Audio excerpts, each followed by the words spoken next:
Dangerous Incarnate, but it's really there to just allow this Ursaluna to tank a little bit less damage or also just provide itself a wall to hide behind. But let's get into this first game of this next best of 3 between Dorian, Quinonez, and Riley Factura for the Swiss round number 5. We've got both restricteds on the field, Miraidon versus Lunala. We see the electric terrain go up and then is immediately removed by that Rillaboom. So Dorian already off to a great start there. Miraidon most likely will want to utilize Volt Switch here to give it the opportunity to pivot, to ensure that it can get that electric terrain set up in the future, especially if there is a Pokemon like Iron Crown waiting in the back for Riley's party. This will open up the opportunity, though, for Dorian to start using those Calm Minds, start to get that Lunala up and ready to go when it's time to start dealing those big hits. It's not bad to also have a fake out user next to it as well. So yes, you can at the very least ensure that you're not necessarily going to be taking a double target attack into this Lunala, because that is one way that the Shadow Shield would not be enough to actually allow this Lunala to survive. So the fake out goes into the Incineroar. You're also going to deny its ability to parting shot, but also just end up dealing some super effective damage with something like the knockoff. Riley's Incineroar is Assault Vest, so it's got a bunch of different moves that it can choose from. And if Riley wants to ensure that his Miraidon has the opportunity to go on that pure offensive mode that they love to do, you really want to remove the Rillaboom from the field. So because Incineroar has Assault Vest, there could be a Flare Blitz in its future, but I'm also really curious to see which Pokemon is going to come out on the field now. It's a supportive Pokemon. It's the Whimsicott that's revealed. Whimsicott's great, though, because Whimsicott in a lot of these matchups, you want to try to go for speed control. If you know that this Lunala doesn't actually have access to Trick Room, you can't get punished for trying to go for a Tailwind from this Whimsicott, or you could even actually Encore this Lunala into the Calm Mind that it just used. That's another one of the benefits of having a Whimsicott on the team, is to be that annoying. It is, and even if Dorian tries to use Protect this turn, maybe get some more health, hopefully reactivate that Shadow Shield ability, the Whimsicott still is going to threaten an Encore the next turn into Protect. So the safest play Dorian can make to preserve the Lunala at this point in time is actually to switch it off the field, which then gets rid of that Calm Mind boost and puts him back at square one. And that's exactly where Riley can kind of start to try to flip things in his favor. If you ignore the Lunala or force it into a position where it is actually going to move off of the field, then you can start to figure out how to weave in your own Miraidon a little bit later. So here's the Lunala going for the Protect. You can get that grassy terrain recovery in just a little bit, but the Encore is going to fail. U-turn into the Orgrimmon is definitely not the target you would want in front of that bug type attack either, but it is going to allow this Incineroar to get out, and you break the Sturdy on the Ogerpon, most important. You break the Sturdy on the Ogerpon, you give yourself access to redirection in the next turn. Really, you provide a lot of support that the Lunala needs right now. Riley does have the opportunity, though, to go back on the offense, and given that the Ogerpon has already taken so much damage, I think that this Miraidon should be able to find a knockout very easily against that spot. It depends on how they're trained, though, right? Because we have seen in a couple of places that the Ogerpon can be a little bit faster. Miraidon right now, though, a lot of them are trying to invest a little bit more heavily into that speed stat. So you aren't actually going to be losing out on speed ties or just the natural speed creep that some of these Pokemon can have. Very true, very true. But I do think that it's important for Riley to figure out how he wants to try and either pin this Lunala on the field, maybe consistently going for those Encores, or otherwise just try and get a sneaky KO on something here to give himself a Pokemon advantage and, again, force the Lunala back out onto the field where the Whimsicott can shut it down. I have wondered, too, if Riley just ignores the Lunala. It's possible. You know, I think you've also put it in a position where you could also go for the Follow Me here. It's really nice that the Ogerpon is able to stay alive because you're able to go for the Follow Me. And unfortunately, while you end up getting this Encore redirected into that Ogerpon, you still provide an opportunity here for this Lunala to be taken out a little bit later, especially when the Volt Switch on electric terrain with that Hadron Engine boost is going to be enough to get the knockout there onto that Ogerpon. Choice specs too. I don't know if we mentioned that yet, but it was choice specs, the electric terrain, and the Hadron Engine. A lot of damage. Absolutely a lot of damage. Now, though, when you look at some of the partners that could come into its place, though, Dorian has a free slot at the moment. Riley has the opportunity, though, to kind of feel out what that's going to look like a little bit later. After you figure out what you want from this switch, then you get a chance to bring it back in and see what Dorian's going to select after that Ogerpon knockout. Yeah, it makes me wonder if he's going to try and send in that Incineroar once again, maybe try and land a knockoff into that Lunala, get rid of the leftovers item so that it can't get as much recovery, can't keep reactivating the Shadow Shield. There's also the question of what is his final Pokemon in the back of the party as well. Well, right now, it's going to be Incineroar taking the board once again here for Riley. Intimidate's not going to matter at all into the special attacker of Lunala. But with this Moongeist Beam, it's at least going to be able to start chipping away at this Whimsicott. I mean, you get the Calm Mind boost, it's at least going to give you that extra bit of special attack. This Whimsicott is also not necessarily one of the bulkiest of Pokemon, but that Focus Sash is going to keep it around for one more turn. Now that the Ogerpon is also redirected away the attack, it's nice that you get a chance to bring in this Rillaboom. That's going to be the switch in that Dorian wants at the end of this turn. Get this grassy terrain back up and running, and force Riley into the position where you could go for a parting shot if you want to get this Miraidon in, or you have to go for the manual switch for that electric terrain. I also like how Dorian was able to position this in such a way where the Rillaboom could go for a Grassy Glide or a Fake Out into that Whimsicott as well. Just knock it off the field and really open things up for the Lunala. You had the protection from the redirection the previous turn from the Encore. Now, worst case scenario, you get locked into Moongeist Beam, which is still, I think, a lot easier of a move to pivot in this situation. But we do get the first terrestrialization of the match from Dorian onto the Lunala, so that Fairy typing going to be huge in resisting any attack the Incineroar can at least throw at it. But even bigger there, it's going to help boost up these Moon Blasts. That's going to be a same type attack bonus now for that Fairy type attack. But the Encore is going to lock this Lunala back into the Moongeist Beam that it used previously. Not too bad, though, to get locked into an attack rather than something like the Calm Mind or Protect. So Moongeist Beam into the Incineroar, you're still going to be able to do just a little bit, start whittling away at it, but it's the U-turn into the Whimsicott. It's going to seal up the deal for that one Pokemon. U-turn as well, really nice to be able to cover your bases just so you know that you can get that grassy terrain back under your control from that Miraidon. In most matchups of Miraidon versus any of the other restricteds, keeping Rillaboom around on the field to consistently threaten the switch of terrains is so important. So great opportunity there from Dorian to keep that Rillaboom around. Big knockoff, though. It is going to remove the Lunala's leftovers, so it's going to be a bit more difficult once that grassy terrain expires to keep getting this Shadow Shield back up and running. Fourth and final Pokemon for Dorian, though, is going to be this Raging Bolt in this game number 1. Riley still has yet to reveal what his is going to be. This is a Life Orb Raging Bolt, Thunderclap, Thunderbolt, Draco Meteor, you know, definitely more on the offensive side, and I think that's a good opportunity for Dorian to keep the board pressure here. But the big question that I have, though, is will Riley send back the Miraidon once again, possibly forcing Dorian to just immediately switch out that Raging Bolt and send in the Rillaboom to get rid of that terrain once more, or if we're going to see Riley, you know, mix things up a bit. He's taking his time to think about it. It's a tough choice to make. It's definitely difficult. I think you have like two major threats on the field here. Yeah. If you're Dorian, you also don't want to give over the electric terrain to a Raging Bolt. That could absolutely use that to bolster up its own electric type attacks. But in fact, it is going to be Riley's reveal of the Iron Crown. So that has that natural synergy with that Miraidon if you can get that electric terrain back up and running. But it's not so bad to have a steel type attack that can hit into this Lunala. Exactly. Iron Crown, I think, got a little bit of heat earlier on in the season where it was really only used with those Psychic Terrain teams alongside of an Indeedee. But the reality of it is Iron Crown has fantastic typing. That Psychic Steel type gets access to Tachyon Cutter, which is a signature move that can deal 2 hits, and otherwise just put a ton of board pressure down onto the Lunala. Also has Psychic Noise as well, which is a move that we've seen a lot of Farigiraf make use of. Yeah, it would be nice if you're actually able to land that onto Lunala, that you can stop it from trying to get that recovery at the end of those turns, but we're not going to see Dorian fall for the Protect onto that Iron Crown. It's just going to be a double target into the Incineroar with the Draco Meteor, barely not able to get the knockout, and you're going to have to lose 2 stages of your special attack in the process.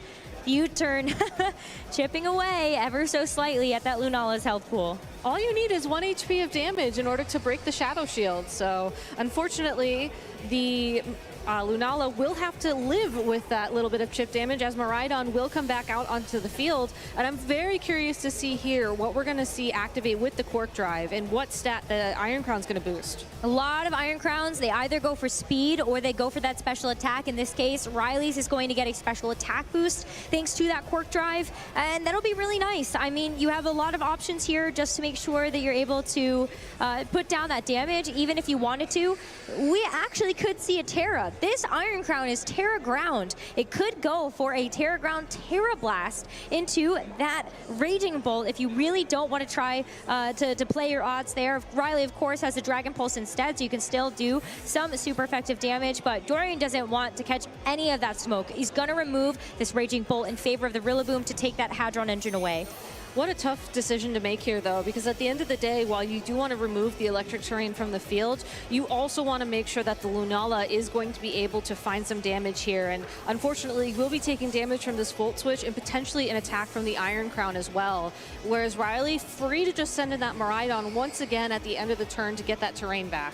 Yeah, Volt Switch is so nice to be able to win out the inevitable war that you're going to have with these terrains. Incineroar hitting the field once again, though. Even though it does have a sliver of HP, it still has that utility. And the Intimidate drop going to matter a lot when it comes down to that Rillaboom. Oh. But look at the Tachyon Cutter. I don't think that critical hit matters at all because that second hit that you are guaranteed is surely to pick it up. So Lunala is out of here just like that. Just like that, and very unfortunate for Dorian as his final two Pokemon, the Raging Bolt and that Rillaboom, are in a bit of a tough position. At least that this Raging Bolt can still do some really good damage against the opposing Iron Crown, against that Miraidon as well if it can land a Draco Meteor against it. But overall, I think Dorian's been put on the back foot by that play and really has to find an opening to go on the attack, especially with Terastallization still available. That Iron Crown has been such a game winner for Riley. I mean, like, I feel so bad watching that. That was a double crit from the Tachyon Cutter. You could even see Riley start to cringe just a little bit watching that all play out before him. You definitely want to win the game, but it doesn't feel great to win just like that. Now, though, Dorian down to his final two Pokemon. You've got the Raging Bolt as well as that Rillaboom. Still more of this match to play out, though. Riley's going to have the terrain as soon as that Miraidon comes back in. He is, and it's possible we're going to see this Incineroar quickly try and land a U-turn to get that damage, or get that terrain right back. Woodhammer into the protecting Iron Crown, though, and here it is. That pivot that is so important in these matchups. Once again, Miraidon can return to the field, and it's really Iron Crown's game to win right now. It really is. I mean, you bring the Miraidon back in, it's still also looking very, very healthy at that full HP. And Rillaboom, worse for wear. Now, without the grassy terrain, doesn't have an opportunity to go for something like that priority grassy glide. And you're also just going to be doing less damage overall from the Woodhammer as well. Intimidate drops around. It's looking very difficult here for Dorian to try to find his way back in. Best case scenario, I mean, you do still have a Raging Bolt on electric terrain, but it's going to be the Dragon Pulse first. It is, and that's going to be more than enough damage to pick up that KO. So good information, I guess. I think a lot of people would just assume that the Dragon Pulse would pick up the KO there, especially given, again, just how powerful Miraidon is. Tachyon Cutter will bring Rillaboom down into the red, and even though it'll have the opportunity to go for one more Woodhammer here, that's just not enough damage. No, I mean, good for the Rillaboom. Maybe it's not enough so it doesn't actually get the knockout on itself, but you are going to see Dorian throw in the towel for this game number one. Riley, Factura in this best of three, going to go up 1-0. And Riley just doing a fantastic job throughout that game, preserving the terrain, recognizing that as long as the Rillaboom was on the field, chances are it'd be switching out momentarily to bring that grassy terrain back once again, and following that same exact strategy with his own Miraidon. I think what gave him the edge at the end of the day was the fact that the Whimsicott was able to put so much pressure down onto that Lunala, make it sit around with the Shadow Shield ability broken, with being locked into Moongeist Beam so it wasn't doing more effective damage.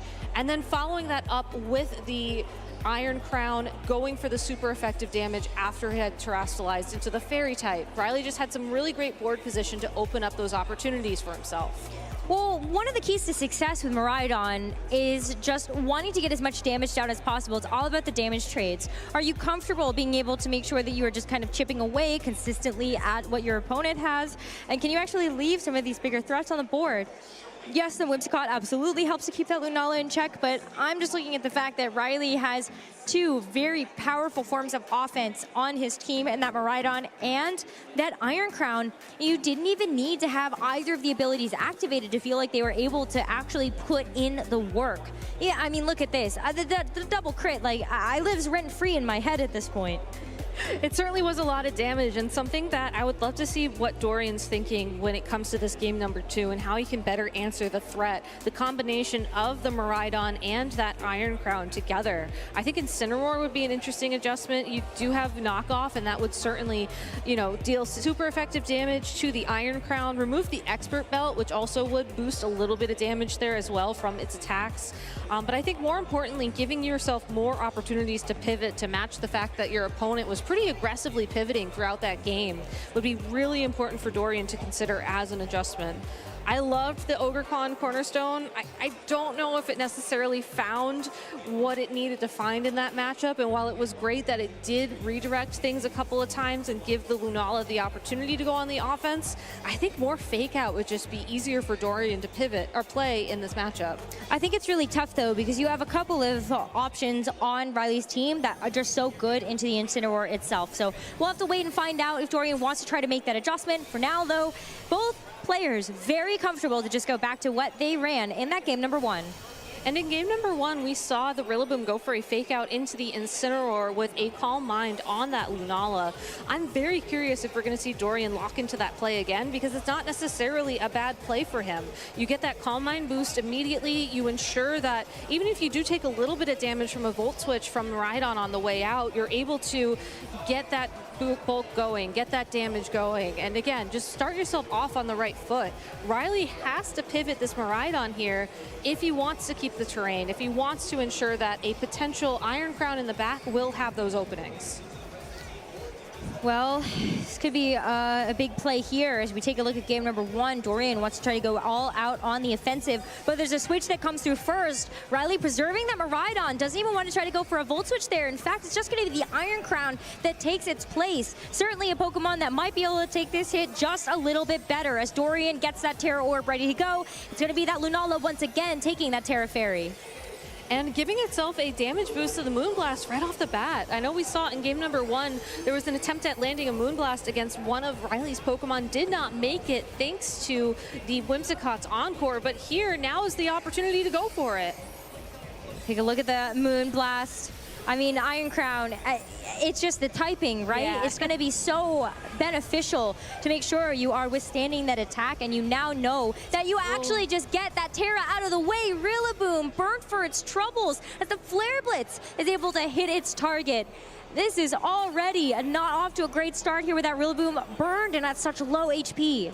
Even if the burn didn't come through there, the fact that the Rillaboom is within KO range from another attack from the Incineroar or the Iron Crown means that Riley is just one KO away from getting that Miraidon total control of the terrain. This is such a big shift from how the game was played in game 1, where there was constant fighting for it. Yes, you can still withdraw your Rillaboom. Yes, it'll still be able to come back once, maybe even twice to bring that terrain back, but there is a timer on that Pokemon now, and Dorian has to play it very carefully. Well, we're going to see the Incineroar. That was a Pokemon that you were hoping to get a chance to see, so Dorian is going to opt to bring it to the party.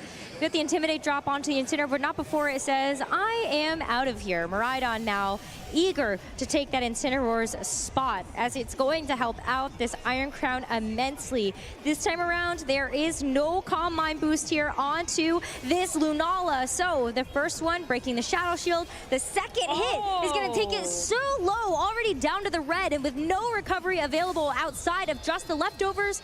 Now, you talk about timers, there's another one on this Lunala.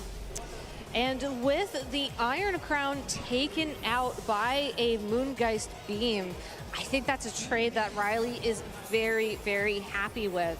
Iron Crown was one of 2 major attackers on his team, with the Miraidon being the other one.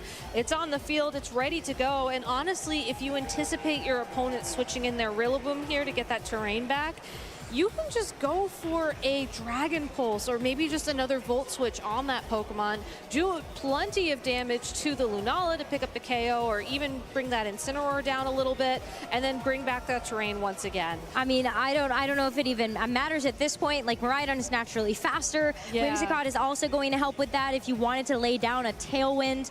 It's just going to be tough from here. I think Riley already put himself in a great position. The Iron Crown has done a lot of the work it's needed to, and gets to go take a nice rest after that. A nice rest indeed.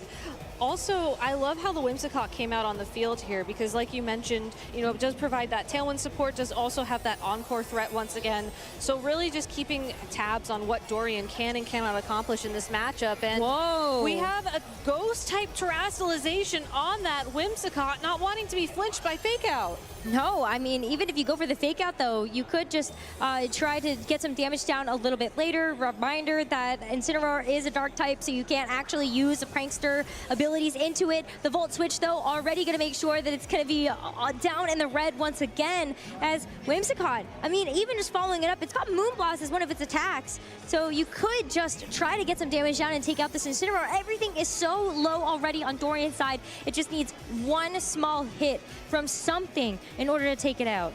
Well, that Moonblast went into the protecting Lunala, but again, Riley just finding this great opportunity to pivot out that Miraidon, and while Dorian can match that pivot with a parting shot here, this is a tough decision to make. Well, I think at this point, you know that it's going to be a tough choice, but I feel like your Rillaboom is on such low life, but you want to try to get this Ogerpon down in front of the targets I'd love to see.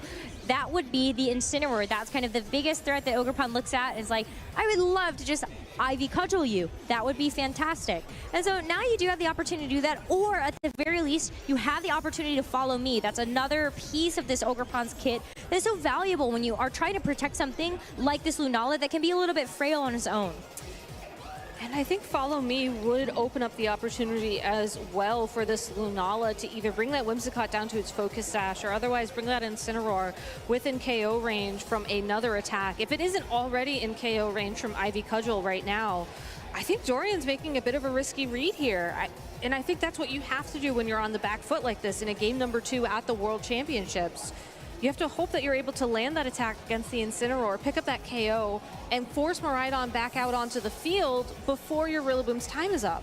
Either way, this Ogerpon is going to be able to do a lot of damage. That resist is gone. That Iron Crown is already going to be off the board. And when you look at some of the other options that could be in the back, nothing is going to want to take this Ogerpon's Ivy Cudgel. The Fake Out, in fact, actually does go over into the Lunala with the Moonblast to pick it up.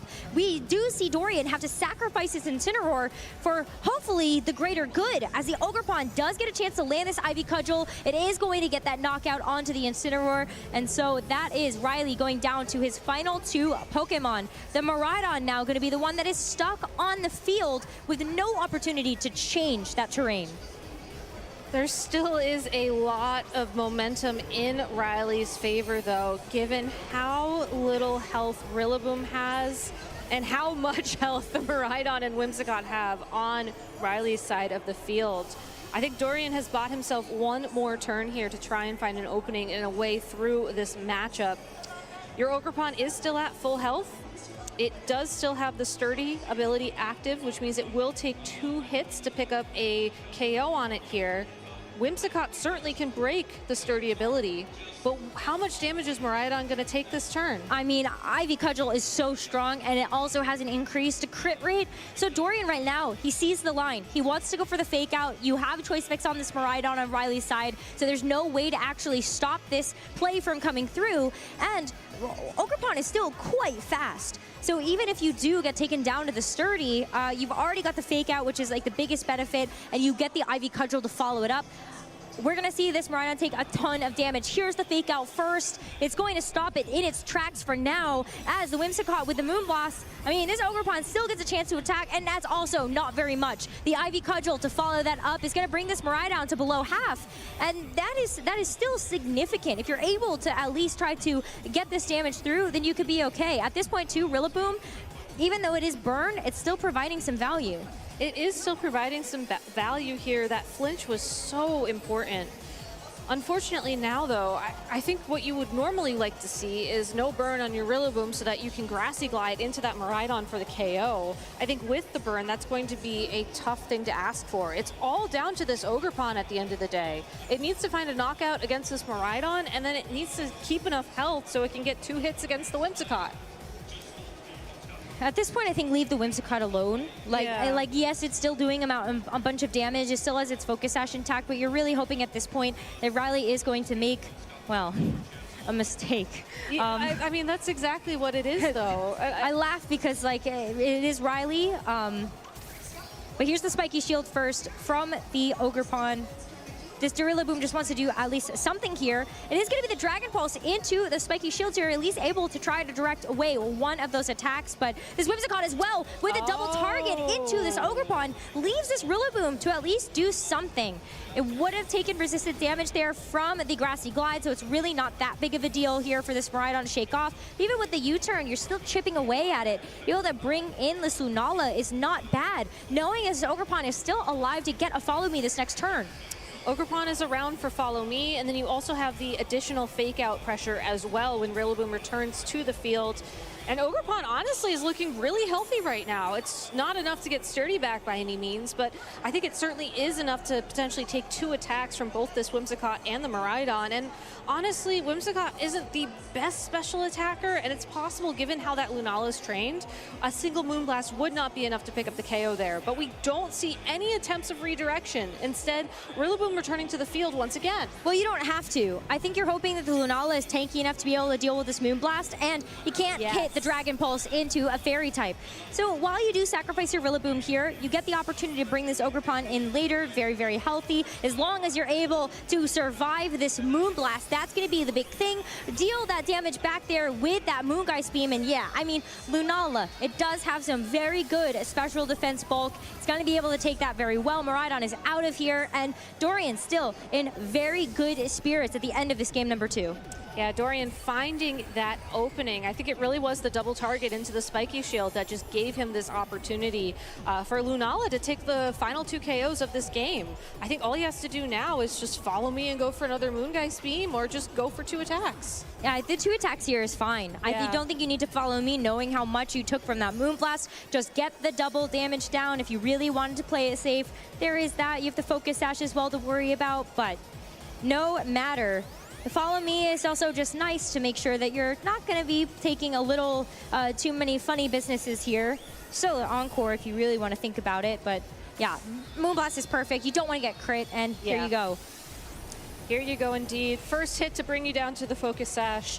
I really love how Dorian pivoted in this game number 2. I mean, I know it was very, very close at the end and Riley almost had it, but just being able to hold on to that Rillaboom, even though it was burned, even though it took all that damage in that turn 1, just goes to show that you really can't count your outs until you're done.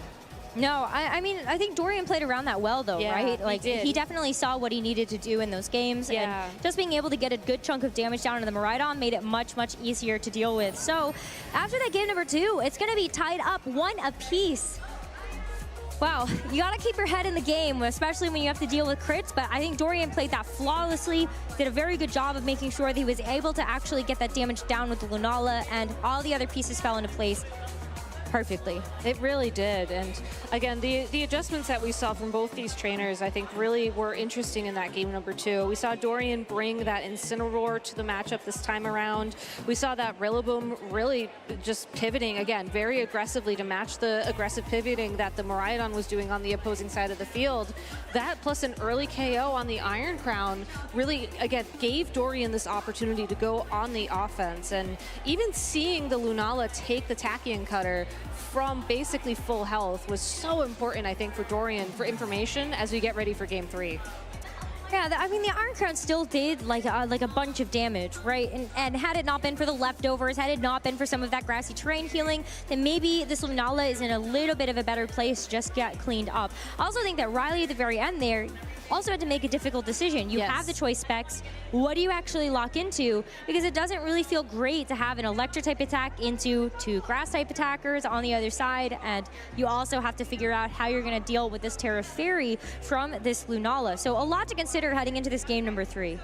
A lot to consider indeed for both these trainers, but I do think that Dorian has to stick with that Terra Fairy terrestrialization on his Lunala if he wants to give himself these opportunities. I think if he's able to just force Riley to keep switching around and then force him again to make that tough decision of, well, what attack do I lock into? As long as you lock in the Terra Fairy on your Lunala pretty early on in the game, I think you can sort of keep that out for yourself and keep those grass Pokemon around and just otherwise keep that board open. I love the Ogerpon play as well, and maybe we'll be seeing this from these players as we get game number 3 up and ready to go. Game number 3, and it is just the same old from both of them. They have figured out the leads that they want to bring for these matchups. Once again, it's going to be the Lunala and the Miraidon hitting the field to start the game. So last time around, we did see a early Flare Blitz connect with the Rillaboom, and I don't think that's a risk that Dorian can afford to take here for a second time in this game number 3. I did like, though, how he went on the offense with that Lunala pretty aggressively in game number 2, that first turn, and I would love to see him try and go for that opportunity again here. Riley, on the other hand, though, you have to assume that one of these Pokemon is going to switch out, if not both. I don't know about that. I think that you're kind of okay to try to just stay in and see kind of what's going on here.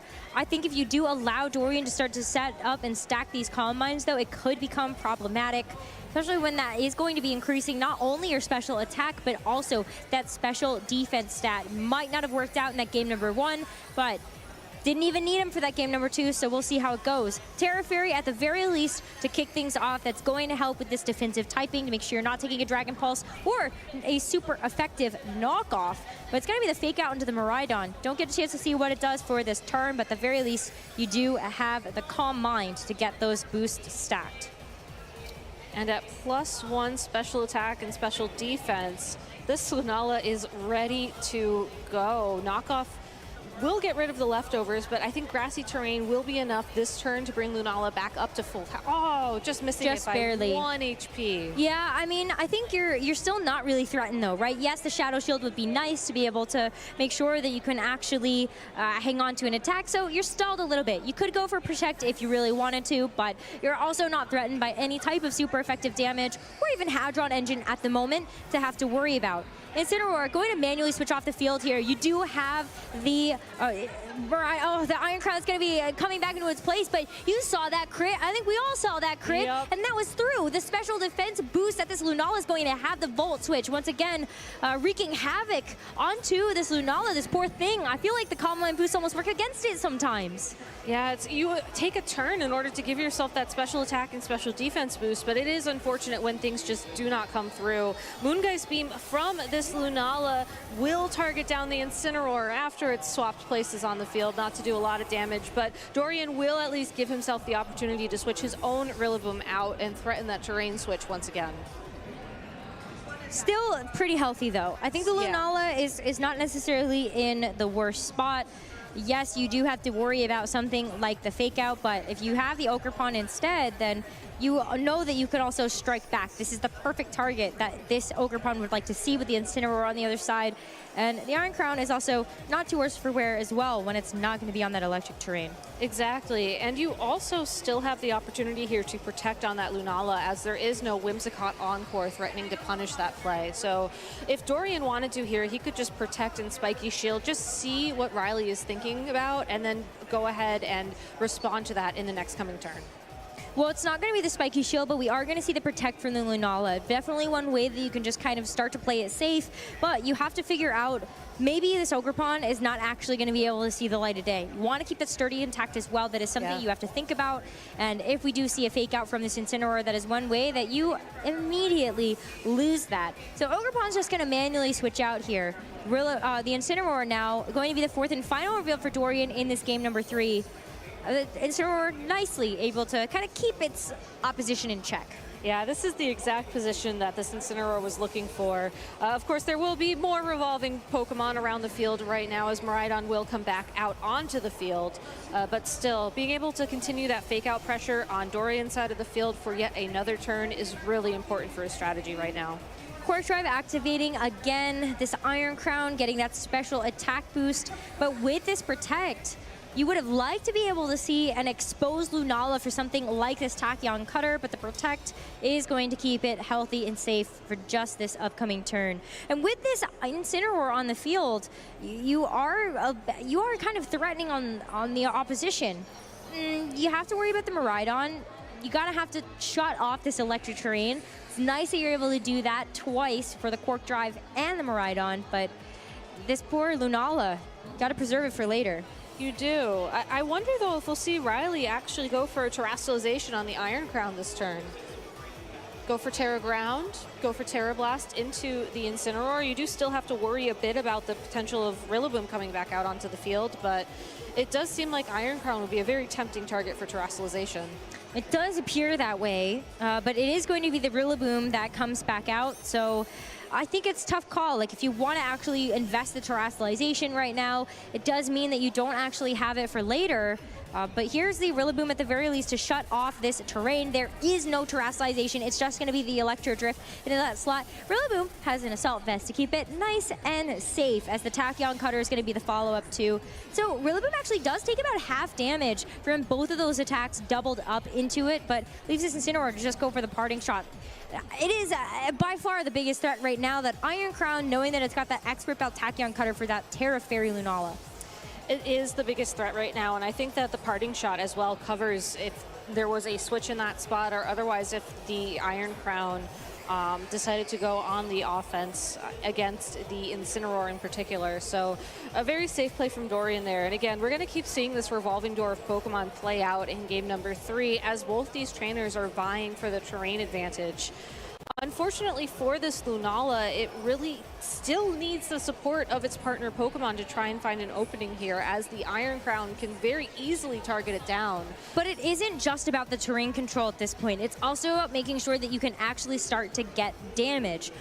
Again, Miraidon, one of the things that it wants to do best is just try to keep getting consistent amounts of damage down, and we're kind of seeing that. HP differential is starting to rack up a little bit in Riley's favor, and so even if it isn't about just getting control of the terrain, you need to also be doing a little bit extra on top of that. Rillaboom, though, knows it is one of the slower things in regards to this Iron Crown as well as Miraidon, so it is not safe to just sit around and find out with something like the U-turn. It's just going to have to get out of there with the Incineroar now going to come back in a little bit healthier, but this Electro Drift, I mean, yeah.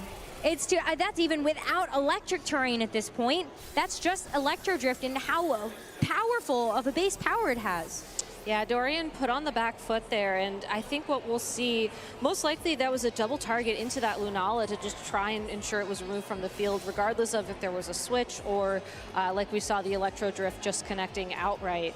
And I think Riley has done a really good job of keeping these two special attackers around to really root the core of his strategy around the damage and the potential that they have on the field.